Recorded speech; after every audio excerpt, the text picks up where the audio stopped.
Greetings, gamers, and welcome to another homebrew review from the Misfit Gamers Studios. I'm your host, Vortex. That is your co-host, Kage. And this is the Circle of Lustre, a Druid subclass coming from Pokeniner. Really interested to see what this one looks like because I got a very small glimpse at the imagery. It looks very colorful, and I really am curious because we looked it up, and it's chandelier in French. What exactly does that mean? I don't know, but we are going to find out. So join us today as we look at the Circle of Lustre, a Druid subclass. Pay no attention to the text below. It's not my fault. It's definitely my fault. 100% my fault. But join us today and we will see exactly what this has in store for us. So starting with the description, as always, and my lesson to you, my students, as the world grows more complex and advanced in coming times, stand firm in the humble beginnings of life and creation. Recognize that we are but simple creatures in the vast multiverse, similar to a grain of sand among the shore. Only through understanding that simplicity can you grow into something truly wondrous. Lessons of Stellardris, the crystal. The sheer beauty and magnificence of the gemstones throughout the material plane are inspiring to many druids. These gemstones come in all sorts of forms, and each refracts the light they encapsulate in its own unique way. Even the most complex creations in the world can have the simplest designs and lessons within them. Interesting. Got you. So it's like gemstones and crystals and okay. I'm digging this. Oh, wild. Okay. Well, let's get to the first ability at level 2 because we have Crystalline Body. Crystalline Body. All right, legit. Legit. Or crystalline, I guess that would be more correct pronunciation. So, you gain the ability to grow magical stones along your body to protect yourself. As an action, you can expend a use of your wild shape feature to enhance your body for 1 minute. You can choose to revert back to your original form before the effect ends, no action required. While you are in this form, you aren't wearing any armor. Your armor class equals 13 plus your wisdom modifier. Can you double check what the standard would be for a druid? Or what would be the standard AC for standard for anybody that's not wearing armor is 10 plus your dexterity modifier. Gotcha. So this is giving you a base of +3 and then switching to your wisdom modifier. Yes. And then the base armor class increases to 14 at 6th level, 15 at 10th level, 16th at 14th level, and 17 at 18th level. I'm digging that. 17? That's a hell of a progression. Because if you max out your wisdom, you're going to get a +5 in it. And it doesn't say that there's a cap that you use. So 17 plus 5, what is it, 22? You're going to max out at a 22 AC later? Unarmed? That's wild. I like that. It ends with your crystalline body gains additional features at certain levels in this class. And I love that we're going to have that callback. Pokeniner knows that we love that. Yes. So I'm really curious. What can you put together really quick? A monk or a barbarian at the same level, what would their unarmored so AC max theirs out at? Is a little bit different because our unarmored defense, so that 3 that you're getting from that is a static bonus that you're getting based off of this. With monks, they have a different type of bonus. They both have a base of their constitution. One uses their strength, the other uses their wisdom. Gotcha. So it'll be, I think it's 8 plus constitution modifier plus strength or wisdom modifier, right? So if you have a maximum of 5 in your constitution, right? Mm-hmm. Then you will get your foundation up to a 13 like this is here. And then on top of that, you get to add whatever else to it. So actually, no, I'm sorry. It's not a +8, it's a +10. You start off a base of 10 and then you add on top of that like everybody else does. So basically this is almost comparable, except it gets a little bit higher with the exception because their unarmored defense maxes out at a 20. If both your constitution is a 20 and your other stat is a 20, then your AC will end up being a 20 because both of them will be +5. And this is skirting 22. So 22 at level 18, which is not bad. And from what it sounds like, it's only when you use this, exactly. use your wild shape this way. Base, it's only your wild shape yes. using this. So I dig it. I think that's why I wanted to double check, because those the monks and barbarians are the only ones that I know off the top of my head who would be comparable unarmored. Yeah. And I wanted to make sure that this wasn't like just wiping the floor with them. Correct. But if it's going to be comparable, especially dedicated to a single ability, I'm here for it. Agreed. And I feel like that's a good solid progression. 6, 10, 14, 17, that feels nice. Yeah. And I'm really interested to see what else that does, because it just immediately tells you this is gonna keep getting better. All right, so also at level 2 we get the Lustre Purge. The magical gems that have enriched your body increase your magical senses. You gain proficiency in the Arcana skill. If you are already proficient in it, you gain proficiency in one of the following skills of your choice: Insight, Medicine, Nature, or Perception. I really would have, again, expertise. Just do expertise as a homebrew rule. Just allow expertise. I totally love it. Do it. It's going to be in the ADMG. That is definitely going to be something that we suggest in the ADMG, is that expertise should not only be a rogue thing that doesn't make any sense. It makes sense that they get to start with it. It makes sense that it's a part of your subclass or your class. Great. But it shouldn't just be locked to you're the only one that can get smart enough. Tell me nobody else can be an expert at something. That's just I agreed. You receive this benefit regardless of the skill proficiency you gain from this feature. Your proficiency bonus is doubled for any ability check you make that uses Arcana. You receive this benefit regardless of the skill proficiency you gain from this feature. So let me read that again. So you gain proficiency in Arcana. Okay. If you're already proficient, you gain a different one. Your proficiency bonus is doubled for any ability check that you make that uses Arcana. And you'll receive this regardless. So you'll receive it regardless if you already were proficient. So basically it's saying that you get proficient in Arcana, and even if you already were, you will also. So that's basically what expertise is getting double. So this is just giving expertise without saying. Yeah. So this gives you innate expertise. And if you already are trained in it, you just get another skill for free. Okay. That's exactly what we want. Like, Pokeniner, congratulations. That's exactly what we want. We want other options for expertise, and that's what this exactly is. So I'm okay with it. There's nothing wrong with that. After you take damage from a spell, you can use your reaction to reduce the damage taken. The damage is reduced to equal to your Arcana skill modifier. Okay, so what's the highest skill modifier you can have? Equal to, wait, hold on. Oh, specifically your Arcana skill modifier. So what's like the highest skill modifier? Well, your proficiency bonus will get up to a +6. Mm-hmm. So if it's saying you're gaining expertise in Arcana, which means you get to add double that, so that's going to be a base of 12. And then on top of that, you get to add whatever your intelligence modifier is. Okay. So, if you have a base of a +12 plus your intelligence modifier, which could be up to 5, that's potentially 17. Wow, that's a decent amount. That's a lot at second level to. You're not going to get that at second level. So, your proficiency bonus at second level is a 2. It's not going to be that high. So, yes. Right. Yeah, that's going to upgrade over time. Okay. So the highest they would be able to do is maybe what? Like 4 or 5 points of damage at this point? Or if they maxed out their intelligence for whatever reason, even though this is not an intelligence-based class, they would be able to get up to a 9 at this level. Okay, so for a min-maxer, that does feel a lot like at level 2, but I get it. Like if you're min-maxing for that dedication, I get it. The question is, the way you read this, do you have to have this crystalline thing active? It does not mention needing crystalline at all. So this is just period. This is just period. Is you gain Arcana, your every Arcana option is doubled, and when you take damage from a spell, you can reduce it. I'll say and you can use this effect a number of times equal to your proficiency bonus, and you regain all expended when you finish a long rest. Let me look at the monk, because this sounds almost exactly like deflect missiles for a monk, except it's not ranged weapons, it's spells. Yeah, which is interesting. So that would only be at like the max level though. That's if you had max proficiency bonus, max intelligence. But if you could min max this at max level, you could easily get more than 17 points of damage reduction on a spell. Yeah, which is just absolutely monstrous. I kind of like it though. Like I like the concept.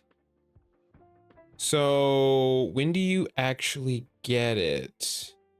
Dedicated weapon, deflect missiles. You get it at 3rd level. Okay, so when you get your subclass, just like this. And theirs is a D10 plus your dexterity modifier plus your monk level. So you know it's a different calculation, but it's a very similar thing. This is just much more usable. Like I think this is much Much more simpler, much more direct. Yeah. Yeah. Okay. No, I'm here for it. Yeah. I I could have seen this being like tied in with the crystalline body, but I'm not sure that it's like absolutely required. I would say if it were tied in with the crystalline body, I'd want to make it a little bit more powerful, because you're only able to use it when that's up and you're using resources. And a reaction, yeah. You so know? it's almost like you could use it as a reaction, or no, I guess that's really the best way to do it. Is Honestly, use it as a reaction. I kind of look at this as like, hey, I manifest a crystal on my body in reaction to you doing something, and it absorbs a portion of the spell's damage or whatever the case may be. I get that. Okay. Cool. All right, so then at 6th level, we get Lustrous Beacon. You gain the ability to channel magic into crystals along the ground. As an action or a bonus action while in your crystalline body form, I like that distinction, you can grow a crystal in an unoccupied space that you can see within 5 feet of you on the ground. You can only have one crystal created by this feature at a time, and any crystal that remains when a new one is created, it turns to dust. The crystal has an AC of 20 and has 1 hit point. If the crystal requires a save against a spell, it uses your saving throw as its own. It takes no damage or effects if it succeeds. If it's destroyed, it fails, or it is destroyed if it fails. As long as the crystal is active and you are within 60 feet of it, you can cast a spell from that crystal as if you were in its place, but you must use your own senses. So you can't sense from it, but if you can see the target from your position, you can attack from it, but you can't attack a target that you can't see, but it can. So real quick, when it's talking about saves, do you read that as if the crystal itself needs to make a save, or if somebody else needs to make a save against what the crystal's doing to it? It takes no damage if it says it requires a save against a spell. I'm thinking that means that if a spell targets it and the target requires a save, it uses your save. That's what. So basically, I roll the save, and if I succeed the save, then the crystal's okay. Yes. Okay. It's basically just access. I thought that the crystal had something where it would make somebody else make a save, and they're just using my spell save DC. Yeah. But okay. It doesn't say how big the crystal is, but I'm assuming it's as big as a medium creature. Like it's probably a decent sized crystal. Like it's probably not like a tiny little. Because I'll say we don't know the last of it yet. At the end of that line, it said something like, if it succeeds, nothing happens. Yeah. So it takes no damage or effect if it succeeds the saving throw. So even if it says on a success, these things happen, none of those things happen to it. Yeah. Okay, because like if Fireball was cast, theoretically you take half damage. But this thing doesn't. Okay. This thing doesn't take. It just says if you save, you save. Okay. So the last thing it says is, additionally, as an action, you can expend a spell slot of 1st level or higher to have the crystal explode and scatter at nearby creatures. Creatures within a 15-foot radius of the crystal must succeed a dexterity saving throw against your spell save DC. A target takes 2d10 force damage on a failed save, or half as much damage on a success. When you detonate this crystal using a spell slot of 2nd level or higher, the damage increases by 1d10 for each slot above first. Okay, so I like the detonation. I like the spell casting through it. Neither of these are bad. I would say I'd probably adjust the damage. I would probably do force and piercing myself, or slashing. What is the damage? It's 2d10 force damage, period. Just okay. Force damage. I would add a force damage roll and either a piercing or a slashing roll for shrapnel. Like it's a crystal. Sure. Add some damage. I'd let the explosion bypass magical resistance. Like the explosion itself, I will say counts as magical for effective resistance. Oh, you're talking about the slashing damage. Yeah. Gotcha. Just it explodes and then does that. I wouldn't mind something like that, but I do like that it costs a spell slot to do that too. It's not just like a bonus action. I do like that it costs. Yes, that's when it's like its own version of Fireball at that point. It's just a lower tier, but it's only a spell slot. I mean, 2d10 to just explode in a certain spot. Like I kind of like the creative use of spell slots. That's not done enough. Like you do it with Divine Smites for paladins. They can use their spell slots to do their thing, but like not very often can you do other things with spell slots other than just cast spells. So I totally like that. I like the fact that if you're in your crystalline form, I can bonus action pop a crystal up and then action blow it up, because theoretically there's nothing stopping you from doing that all in one turn, which is kind of cool. But if you're not, you can set it up for yourself and like maybe use it as a trap for somebody coming through a door or like who knows what else. I will say that I would need more information on like the size, shape, and what these crystals actually are, and like a little bit more of the actual physicalness of it, because it is just a crystal appears. Doesn't really tell me exactly what that is. Is it one giant crystal? Is it just like gems on the ground? You know, would be nice to know what the intent was. Yes. Does it occupy a space, or is it just, does it not say? It says it needs an unoccupied space. Yeah, but it doesn't say if it occupies said space.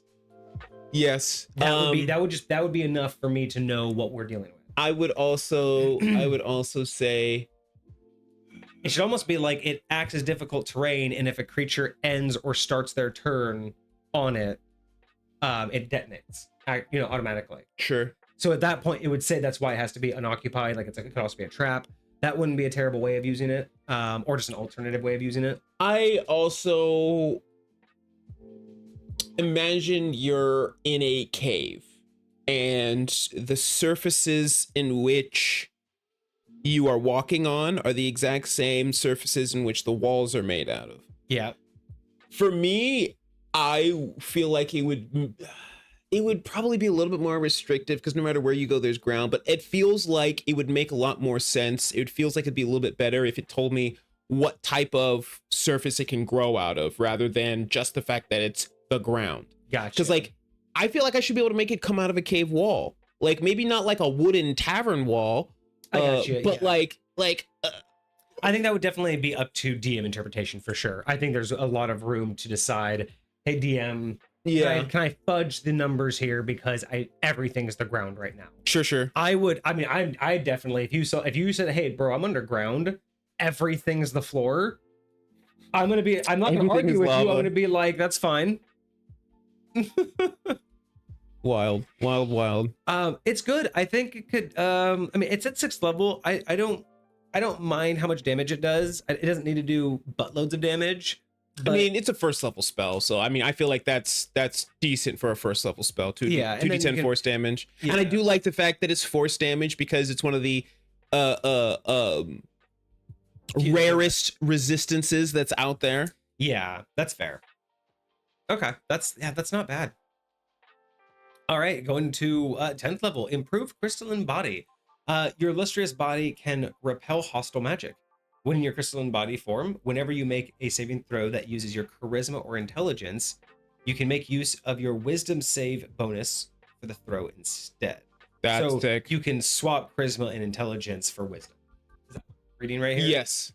Basically, any mental stat save you need to make, you make with your wisdom. Why charisma? If somebody's trying to intelligence. Like if somebody's trying to like dominate you or something like that. Or if somebody's trying to, a lot of times those are like charisma saving throws or different things to detect illusions. A lot of the times those will be charisma saving throws. I'd almost want it to be strength and intelligence because you don't get a lot of strength saving throws, but for the fact that it is like enhancing you, I wouldn't mind like being able to make that charisma either dexterity or strength. I think those might be more beneficial. I get the idea of the mental stats options, but I just don't feel like charisma makes much sense for the build and for the lore. And why would that really like enhance? The way I look at it is because they're all mental stats. It's like your wisdom has gotten to the point where it's like all encompassing, that it protects your mental faculties, and that's what both intelligence, charisma, and wisdom saving throws are trying to attack, is your mental faculties. And so the way I look at it is your wisdom is able to cover all of those aspects because you have channeled it through these crystals, basically. Okay. Yeah, I see. I don't I have no like argument against the logic behind that. Sure. I think for me, I think I would do 1 and 1. I think I would do 1 mental and 1 physical, just because it is a physical body.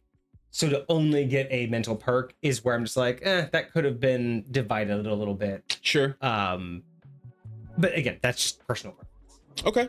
But we do have another level 10, so maybe this is where we get another one, because okay, this one could cover physical.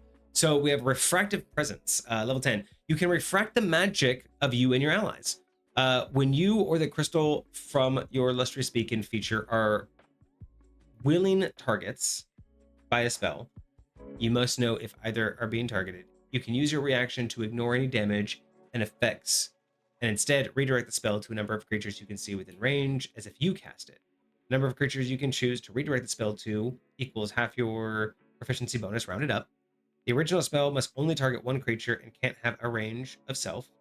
You can use this effect any number of times equal to your proficiency bonus, and you regain all expended uses at the long rest. So what this does is, so basically when you or your beacon are the target of a spell, I don't know why it specifies willingly targeted by a spell, meaning you must know if either being targeted. Maybe it's the caster has to be willingly targeting you instead of like forcibly targeting you or unknowingly targeting you. Whenever Although I don't really know how that would work. Are willingly targeted. It feels like it's followed up by you must know if either being targeted. So maybe it's the idea of no AoE spells, and you have to know about it. It's not something that you can just do. Like if somebody's invisible and they're about to cast a spell or something like that. That might be what Pokeniner is going for. Okay. Because the fact that it says you must know if either being targeted, meaning like if you're back or if you're around a wall or if you're too far away from your crystal and someone attacks it, if you don't know it's being targeted, you can't use this. Because your character did not see it get targeted. You don't know to do it because you have to use your reaction. So I'm just assuming that what it is you can't be surprised. You have to know it's coming. Okay. And instead of doing the save, you use your reaction to just decide, no, it's going to go to a different target. Okay. But what I don't understand here, here's something I don't quite understand. It says that you can redirect it to a number of creatures equal to half your proficiency bonus. But the spell has to be one that, as if you cast it, right? But specifically, the spell has to be one that is only targeting one person. So is this saying that I'm taking a single target and now I can cast it up to 3 times? I'll say it doesn't specifically say the original spell has to target only one person, just that you and or your beacon have to be one of those targets. No, right here. The original spell must only target one creature and cannot have a reach of self. But it also has to target you. That's why there's a little bit of weird here, because it says it has to target you or your beacon, but then it says it can't target self. So what does that mean if the original spell must only target one creature? So like, but then I can target up to 3 creatures with it. Does that that's mean like I'm imagining I cast Firebolt at your beacon. Yes. That targets one creature. Casting Firebolt. Boom. All right. You're going to use this feature to then redirect it as if you cast it, but you can cast it up to a number of creatures you can see within range. So am I dividing the one Firebolt among 3, or am I casting Firebolt 3 times? The way it reads, it sounds like you are casting Firebolt that many times. It says you refract. I think, well, it says to redirect the spell to a number of creatures. It doesn't say recast. So it's probably like, so Firebolt does 1d6. But it does say is as if you cast it, right? I think as if you cast it isn't from you. So it's like instead of like from the caster, I don't redirect the casters. So I have to use like my distance, right? Sure. So if it says, within 30 feet, I can't cast within 30 feet of the caster. I have to target within 30 feet of me. I think that's what it means, is you are just now in control of the spell. But I also think that it has to mean that you're dividing it. So if you take whatever that damage was, they roll the damage, let's say it was 8, you're dividing 8 among however many targets. That's how I would do it, and that's how I interpret it. Okay. Because if you're able to take any spell that's targeted at you and triple it, because I'm assuming that you have 6 proficiency points at that point. You know what I mean? Because you can do half. You have 6 proficiency points. Well, no. At 10th level, you're only gonna have like what, 4? Well, I just meant like at max level though. Like at max level, you have any 6. Spell you could just go. No, I tripled. Like that's what I have a hard time with, is any spell that power word kill. I can triple power word kill. Although theoretically, power word kill doesn't do damage. Well, yeah. You're not. You're just killing that many people. But it just says no. But remember, it just says a willing target by a spell. You use your reaction to ignore any damage and effect. Yes. It's not just. And then it says and then I redirect the spell to a number of creatures that I can see. So literally, this means I could take Power Word Kill and go, no. And then you could just say those 3 people are dead. Or what does Power Word Kill divided by 3 do? So again, if you're going to divide power word, so you would have 100 hit points. They have to be under 100 hit points. So in this situation, they would have to be under 33 hit points. So you instantly kill 3 key people that are under 33 hit points. That's the way that you can interpret it. Yeah. And if, see, my initial thought was going to be disintegrate. Somebody casts disintegrate on a single target, and then I split that. Right? If it does X amount of damage, but if that damage happens to kill them, their entire body is just vaporized. It's just gone. So, like, yeah, Finger of Death and get zombies have killed. Oh, that's where I'm saying is like this just needs to be tightened up and really clarified, because I think that it's intended to divide the damage. I think that's the idea. Is instead of being the target of one spell, I'm going to take that spell and divide the damage between multiple targets. I think that's what it's meant to be read as. However, without that clarification, it's a little dangerous. And there are some spells that this doesn't account for, like Power Word Kill. Yeah. And like a Finger of Death is a great one. Someone does Finger of Death on you and you go, no, I do your minion. By the way, that minion, because it's from me, that minion's now my zombie. The way I would honestly clean this up is just say, basically, it get rid of the aspect of I can do it to multiple other creatures. Just reflect the spell. If it's supposed to only target one person, like, it's gonna go back onto one person. You know what I mean? Like, even if you wanted to do it at a reduced amount, so it's not as powerful as it was going out, like, that's fine, you know. But I think that if you're going to be able to reflect a spell and its effects, like, meaning I get to implement those effects, you can't always downgrade an effect. Yeah. Right? Like, you can't always, like, find a percentage of that effect that's accurate. Like, if somebody goes prone, what, were they just going to go down to a knee? Like, no, they're going to go prone. If someone's stunned, like, they only get, like, lose a portion of their turn. Like, you have to apply the whole thing. So it feels like, without getting too into the weeds and pedantic, the easiest way to do it is just say, hey, you can reflect this back at either the caster or somebody else within a certain range. Because then think about other spells like Charm Person. If you could redirect that back on the caster, how you gonna yeah, especially if you can, and then how fucked up would that be? Like, Charm Person, no, in fact the entire enemy team's now charmed. Like, there's some tweaking that needs to be figured out. If it's just a 1-to-1, that's fine, but again, dividing it between people, you start to think, well, what kind of spells? Because it doesn't specifically say that the spell has to do damage, it just says you can ignore any damage, meaning that if there is damage, you can ignore it and any effect, and then instead redirect the spell as if you cast it. Like, there's I feel like that's just way too powerful almost at any level without clarification. And how many times can you use this? Equal to your proficiency bonus.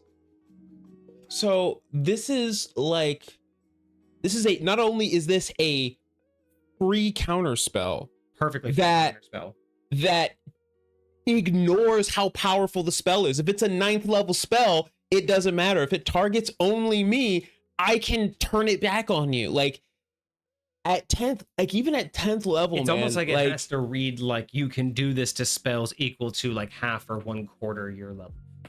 So right now you'd only get up to 5th level spells or 3rd level I would say, like, it can work on spells of a level that you can cast.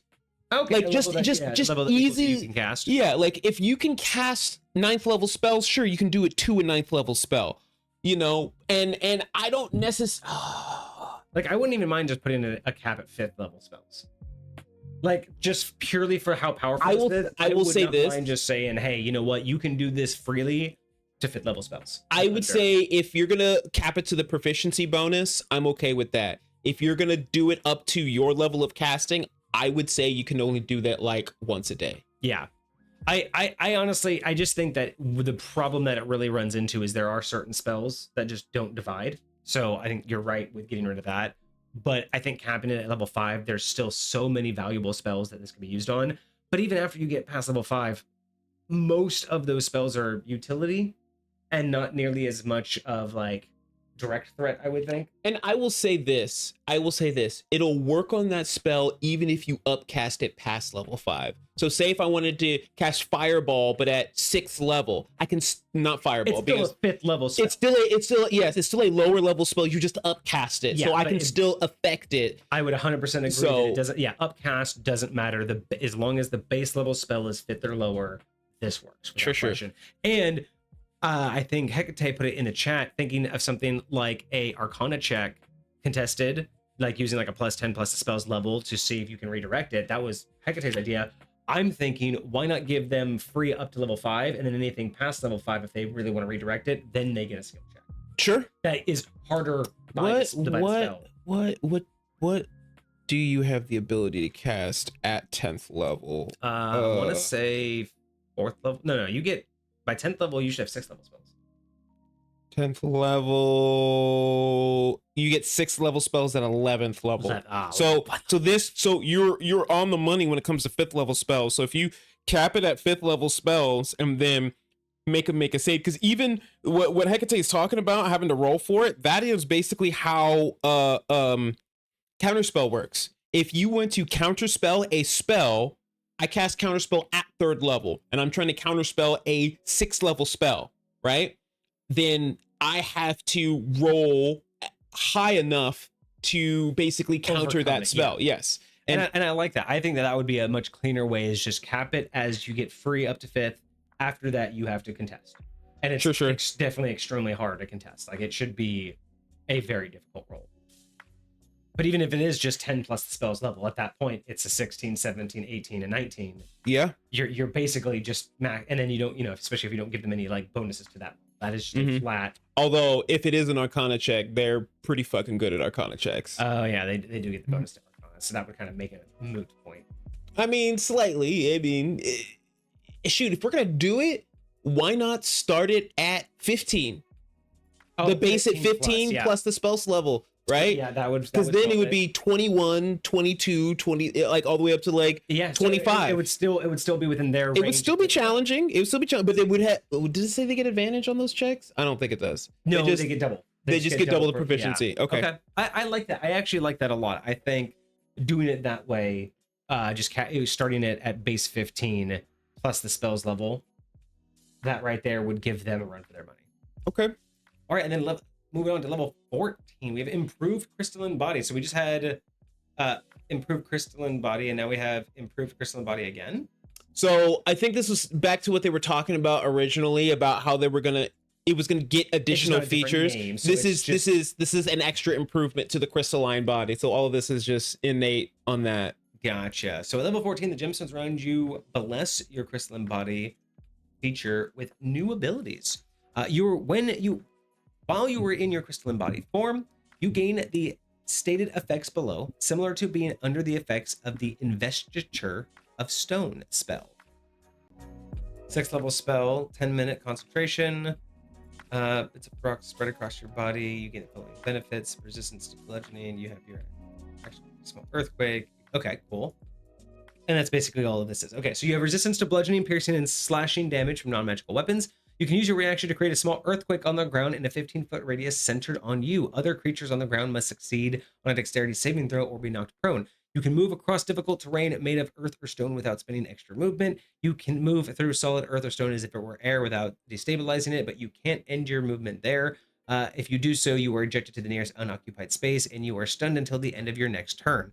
I like all of this. The only thing I would add is that you can activate your earthquake from your stone presence thing. I like that. The beacon. Yeah. Honestly, the just this one right here, being able to activate the earthquake from your beacon would be fucking solid. Because then I could just drop it, walk up to 60 feet away, and then just knock prone a bunch of people across the map, and then explode it. With that same vein, I would give your little crystalline thing immunity to bludgeoning, piercing, and slashing damage from non-magical sources. Yeah, let this just that thing. Like you get resistance, but it gets immunity, so they have to attack it with something else in order for and it. honestly, instead of doing another improved crystalline body, you could call this one like beacon connection or enhanced beacon, you know, like parrying or something. Just a way to like say that like both you and your beacon are now getting that upgrade. Right. I like that. I think that's really cool. Not gonna lie, I wouldn't even be mad at you being able to have a second one out at a time. Oh, that might. Well, we got another one, so let's see what Sure. glimmering. So yeah, so for this one, I just think the earthquake should be also through your beacon for sure. Definitely. So glimmering gift. Magical gemstones can be formed within your grasp. Once per turn, as a bonus action, you can create a magical gem that can be used as part of a spell this round. If you do not use the gem by the start of your next turn, the gem fades to dust. This gem can be used by you or another willing creature on their turn. This gem can be used on any spell that requires a consumable gemstone or gold up to 1000 GP as a material component. Once you use this feature, you can't use it again for 7 days. Okay. Always got a revivify in your pocket. So what I don't understand though is it says once per turn as a bonus action, and it says it's once every 7 days. So, but it doesn't say how many you get. So I'm kind of confused on why it says once per turn as a bonus action. Like, but if I only get to do it once, why even bother saying once per turn? Or am I supposed to be able to do this a few times and then I lose all ability after a while? So the way I imagine it is it only hits the 7-day reset, and it's not worded this way, but the way I feel like it was intended is it only hits the 7-day reset once you use it for the spell. Oh, so if it turns to dust, it doesn't reset, but once you've actually utilized it, that's the 7. That's what I'm imagining. Okay. That's what would make the most sense to me. I think that does make the most sense. Yes, Hecate, this is a druid subclass. But I think that's pretty cool. There's definitely a lot of spells that require gems and gemstones. And I like that you're not just being able to create it and sell it. It's not that. It is literally a one-time material component of the gem sword. Yep. I'm glad that it's not, you know, it doesn't replace any material component. I'm glad that it only replaces gem components. Mm-hmm. I like that it's capped at 1000 GP. That gives you a nice wide range of spells. Mm-hmm. I definitely think it needs a cap because of something like Revivify. I'm not sure 1 is the best cap. I wouldn't want them to have as many that they have proficiency, because I mean, that would basically just be a whole party rest at that point. TPKs would not be existing. But why not 2? Like, why not 2 within the 7 days? Or I mean, I'll say, so as a party member, if you had this ability and you had like stocked up on like 3 gems, right? And one of your party members goes down, what are you using? Are you using the gem you bought, or are you using your ability? I would only ever use the ability when in need, like when I don't have actual gems. See, it's interesting because I would probably use the ability first all the time if I have some. It's free, I guess, in that because I know I'm going to get that back, and I don't know I'm going to get this back. That's I fair. know I need it now, so I kind of like the idea of this doesn't do a whole lot, except it gives you basically break in case of emergency type. I mean, it's a little bit cooler than that because I can not spam it, but I can use it once every 7 days, and hopefully you're not a party who's got somebody literally dying every 7 days. Fight, like, so, you know, and again, this is not just for Revivify. Like, I would say Revivify is like I think that is a very good case scenario, because that's where I think the issue would arise the most, right? You don't want to have someone who can basically make TPKs not scary. You know what? I do see your point though. I wasn't really thinking about like the free aspect. I always look at like personal resources, especially, you know, once every 7 days, as something that you want to hold off on, but it is, you know, recoupable, right? Like, so you not only Revivify, but 7th level Resurrection is 1000 GP. So the Revivify is 300 GP. This is 1000. So you know what I would do? Here's what I would do. I see what you're about to say. I think I know what you're about to say. You can use it once per turn, as always, but Sure. the thing is you can make a number of gems equal up to 1,000 GP. Right. So you can make, and once you've exhausted that amount, yes, and then it resets, and the reset timer doesn't start until you've used it all up. oh, so you could be sitting on 300 GP left, and it doesn't reset, it doesn't start the timer, so you have to just find out. I mean, you could easily just say I go blow it on a spell, like find a spell that needs a 300 GP thing. But the idea would be I could have 1,000 GP. So for Revivify, I get 1 Revivify, or boom, I get 2 500 GP stones for 2 different spells that I can cast myself and a buddy. Or I could make 10 1 GP things for us to just spam fucking spells. Sure. Match. I don't know how often spells need gems, but I think that if there are enough spells that have a different amount of pricing, like the different gem value, that might be worth it. Generally, the spells that need gems and stuff like this are non-combat spells. Gotcha. They're spells to prepare something, to give you something, to bolster then I think something. Even more so, that would make more sense that you could create a number of these.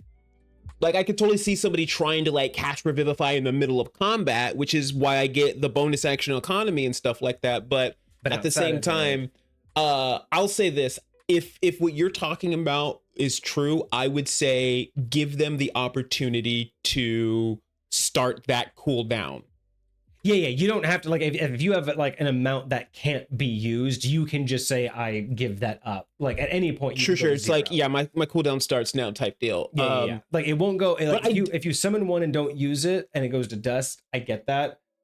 That doesn't reset the timer, but you can choose to just. I totally like the idea of being able to use a portion of it. Like if I use Revivify here, now I got what? 700 GP left to use, right? And I just hold on to that, and then once I'm out, then my 7 days starts. Yeah, type deal. I think that would be. I would feel a little bit nicer. And yeah, I think that could. I think broaden it a little bit. I don't know how many spells really use. Although I will say, gems, though, you will never have to pay for a resurrection spell again. Even because the creature just has to be dead for less than a century. What's 7 more days? Oh yeah, you can just what's 7 more? I can go hang out. Like for real. What's like 7 days? So yeah, I would say that I get where you were coming from. I think that as is, 1 is fine. I can see where any more than that, but I like the idea of being able to break it up and even give it a little bit more, maybe 1,500. That way you get 1 really big spell and then 1 small spell. Sure. And then it gives you more smaller spells. But I think that would just come down to how many spells use gems and then what variety of gem value is actually used, right? Are there spells that need 50 and 100 gems, or are they all 500, 1,000? And I mean, theoretically, I think whatever spell creates holy water requires 25 GP. Type deal. So like there are spells that require Find Familiar requires 10 GP. But I don't think that's gems. It's something else. Yeah. What do you mean by they'll have 10k or more nearing this level, Hecate? You mean like just money wise? He said Hecate says that this late game becomes a bit bad since at that level most PC will have 10k or more nearing this level. So I'm not sure what you mean by 10k or more.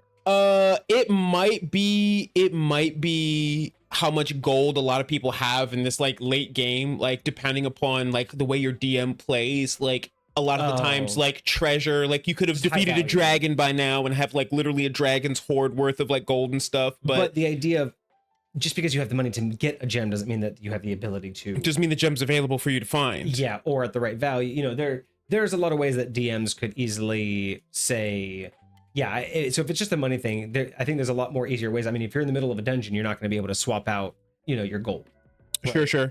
So yeah, but I mean, good point too. Like at this point in the game, gem cost may not be that much of an issue, but availability and convenience is. Yeah. And let's face it, most players are greedy. They're not gonna, if they can get something for free, they're going to get something for free. Hell yeah. So yeah, I would do that. I think I would break it down into a value where you get as many gems in up to a certain value, and then it resets, and then you have to wait. Okay. Or hell, even if you don't want to bother with the how much you lose and everything, like what you do is you give it a number, say 1,500, 1,400, give it a little bit more than the 1,000, I would think. Sure. If you're gonna allow it to break it apart, but you find something divisible by 7, and then you just say that it gains a 7th of its amount back. So if it's 14, I see what you're right, saying. if you give it 1,400, it's going to gain 200 a day. So if you spent 600 to make a 600 gem, it's going to take you 3 days to get that back. So instead of waiting 7 days to get for all of it period back, you have to wait chunks. So if you're waiting for 1,000, you got to wait 5 days. But if you're waiting 200, tomorrow morning you'll have 200. Okay. So that's another option, is if you wanted to extend the time frame, make it just a amount, hell, even 100 per day.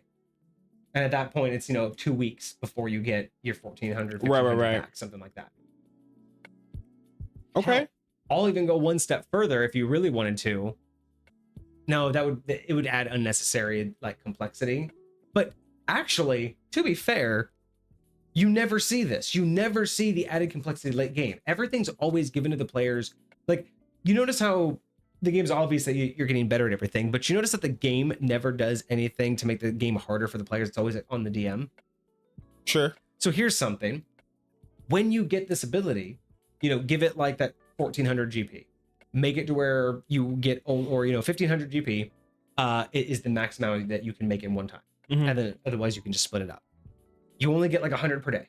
So every morning you get 100 to your pool. Sure. If you've spent it all, you got to wait 2 weeks to get it all back.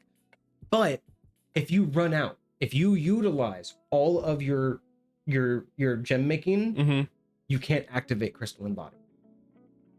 You basically have to have a minimum of 100 to activate. It doesn't use it, doesn't consume it. Right. But you have to have a pool of like at least 100 to activate Crystalline Body. So once you upgrade to this, if you use all of it to make your gems, you literally have to wait till the next day before you can activate that ability. Because why not? Why not give them something cool, but also make it more complex? Because we don't do that. The DMs are always expected to do something that way, right? Make the challenges, but why can't the build become more challenging for veteran players? I like that. If that's the case, I would love it if I didn't have to use my action economy while in crystalline body form. So like if I activate my crystalline body, I don't need a bonus action to replace a spell component. I can just cast the spell. You just like rip off a chunk off the shoulder. It's like, I would agree with that. That's totally fine. If you're gonna associate it with that, then I would totally do that. I was thinking about this a second ago. I would even let you, like, say your action economy is up and you're not in your crystalline body form. If you have one of those things that are up out of the ground, one of those beacons, you can destroy one of those beacons and use that as like an extra thing. Is it? Hecate has a unique idea, using the gem cost to cast spells instead of spell slots. So like the idea that, you have 100 GP, what if you created a 500 GP gem and then that's a level 5 spell slot? Something like that, to where it's now your spell economy. That's a unique way of thinking about it. It's very interesting. It's almost like how you can mess with sorcery points and turn them into spell slots. It would be something similar to that. That might be a little bit more complicated for a druid subclass, but that's a cool idea. I do think that is cool. I think I would love it if you could like do something where you could like create and compact a gem that's basically has enough energy in it to cast a spell or something like that. Like I think that would be cool. And I think that would be cool if it like lasted longer and you could like give it to teammates and stuff like that. Like maybe that one would a little be bit of utility out of combat where you would like spend a minute or spend a round or spend 10 minutes like ritual. Yeah. That would be a perfect ritual to give the subclass. You could spend 10 minutes and X number of a GP value to create a gem that will last, an hour, that can be used by anybody, and it has enough energy to cast any spell or some, up to a certain level spell. Like That would be kind of dope. I think a ritual would make most sense. I think that would be cool. I think it could last until you take a long rest, and I think that you could basically give it to anyone, and they could use it to cast a spell of whatever level you decided to create or hire. So, my biggest question would be is like, how much would it cost for each spell slot? I think 100 is too cheap. True.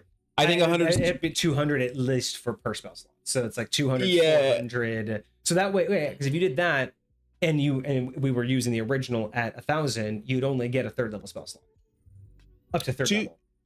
If you, or no, I'm sorry. If you're 200, you get at least 5. Yeah. Yeah. So you'd get up to a fifth level spell slot, or something, smaller. Sure. Couple first levels, a couple second levels, 2 third levels, and that's about it. Like, I like that idea though. It's not a bad idea. I don't know if this build deserves it, but I do like the idea of being able to do more exchanges for spells. Yeah, I do like that idea. I think it could totally work. I think 5th level is a good cap for what we're doing here. Even like how we mentioned the 5th level counter spell deal. Mm-hmm. We should stick it with 5th level. But yeah, This is a good one. This is hard. Like, really, I think we haven't really like changed much, but I think we just really enhanced a few things. Just made it a little bit more tangible, made it a little bit more readable. I mean, there was a couple of things where, like, what was that one ability that we were talking about that it was the counter ability, the refract. Yes, there we go. Yeah, that one. That one definitely has to come down a notch a little. That one.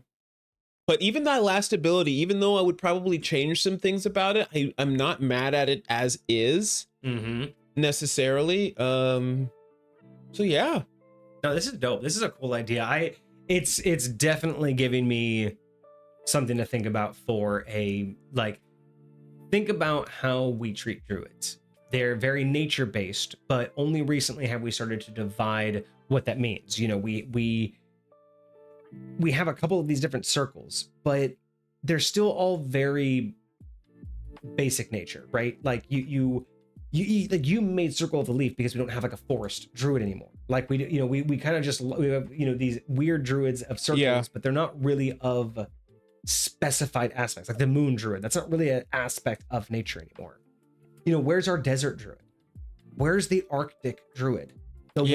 You think about a druid who lives in the forest because that's where, he's surrounded by plants and animals, but where's the one holed up in a cold cave surrounded by polar bears and penguins? Where's the one in the desert hanging out with the lizards? Like, there should be a druid for every major ecosystem. There should be this is high point in creation right now. Like, this is actually happening. That feels like subletting subclasses, to be honest. It's like, how many, you have a Tempest Cleric and you have you have all these things for, like, you get the Ice Monarch and all that. I think this is going to happen in High Point now. I think I'm going to dedicate some time to developing the idea that, because how traditionally there's always ever just like one true druid, like one master druid. I kind of like the idea that does exist for every like ecosystem. Like there's druids that like their areas. Like the Arc Druid. But yeah, there's just like one druid that's just like mastered this area. So you go into the middle of the desert, he's that hermit that lives in a desert cave somewhere in the middle of nowhere, and he just has there one master of all druids, one druid to rule them all. Maybe there needs to be a council.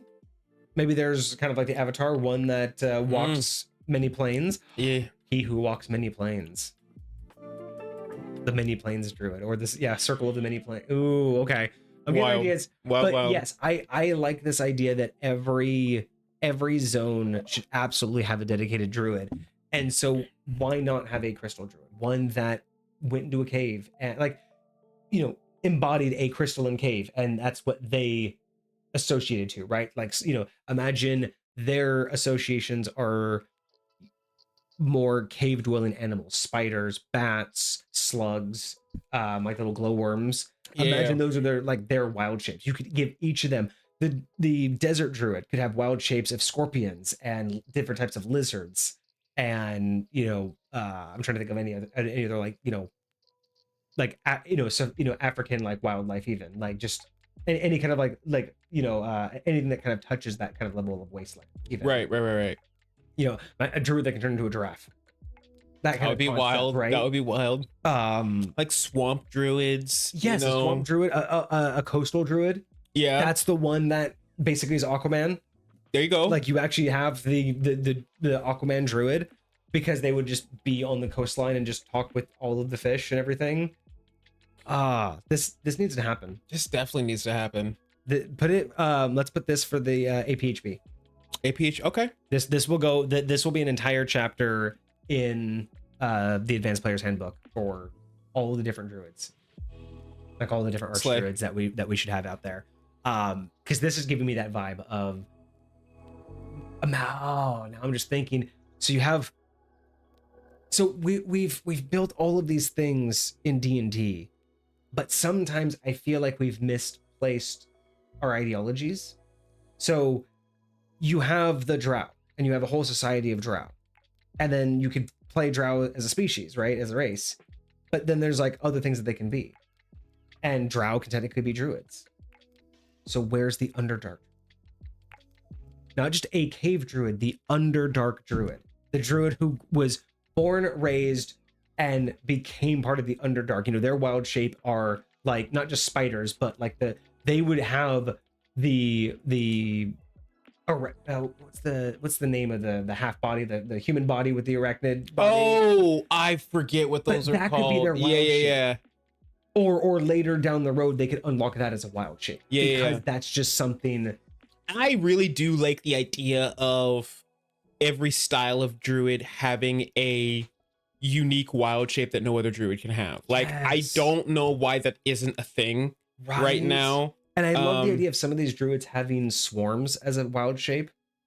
That would be wild. Like, I've always wanted to know like what exactly that would look like. I just feel like it would act like a normal swarm, where the more damage you do to it, eventually he just has to take his own form, right? But sure. You could have one that could do like burst into insects, burst into like a bunch of scorpions, burst into bats, beetles, snakes, you know, flies. Like you could do a whole bunch of ones, but at some point, you know, you take enough down, they have to reconstitute. A murder of crows. And maybe at that point, maybe that special one, right? Maybe you don't unlock that until level 10. And maybe that one that's special to you, maybe you can only transform when the form itself has like a certain amount of HP. So like, let's say the form itself has like 400 HP, but you can't transform into it if it doesn't have more than 50. So you have to wait for it to heal. Like if you get damaged and force back into your normal form, you can't go back into that. Not like normal wild shape where you can just keep popping back and forth. That one would be locked to you until it heals up. But that's why it would be more big, more powerful, sure. and unique to you. It would just have its own pool that would regen like every long rest. So you'd have to have like 3 long rests for it to get like full max health. So it's one of those things you can't spam, but when you go into it, like, you know, you mean business. Right. That one would be if you had like an Underdark Druid, that's the one where they would turn into like the spider person. Right. Okay, so with all of that being said, I think it definitely gets the inspiration points. So with a couple things to be modified and a couple upgrades that I would like to add to it, this is very, very good, very close for high point utilization. So I think we are going to slap an 8 on this one. Nice. Very nice. 8 out of 10. We love it. I really don't see any reason why not. There wasn't anything unbalanced. There was just that, you know, one ability that I think we would have changed. Sure. And then everything else was just more of fine tuning it and making it a little bit more, I think just a little more powerful, really. Just adding a little bit. Yeah. And a little bit of clarity when it comes to some of the abilities. You know, I'd say the biggest thing that I would say needs to get nerfed is potentially how the counterspell works. Yeah. But again, outside of that, no, I love it. Yeah. I love it. This makes me think of a lot of things. I'm high points buzzing now with some new ideas. So yeah, thank you Pokeniner for sending this in. It was a lot of fun. I hope you enjoyed it. If you're not here, I hope you catch the VOD. But I do hope that you enjoyed the review. I hope you got some good ideas. But I am curious to know what you at home thought. What did you like the most? What would you use? Would you use this? And did you agree with any of our assessments? Do you think we were too harsh on anything? Would you have reworded it differently? Let us know in the comments. We're really curious. But that's going to be us for today. So thank you so much for joining us. We will be back next week with another video. But until then, have a great rest of your week, guys. Cheers. Deuces, my friends.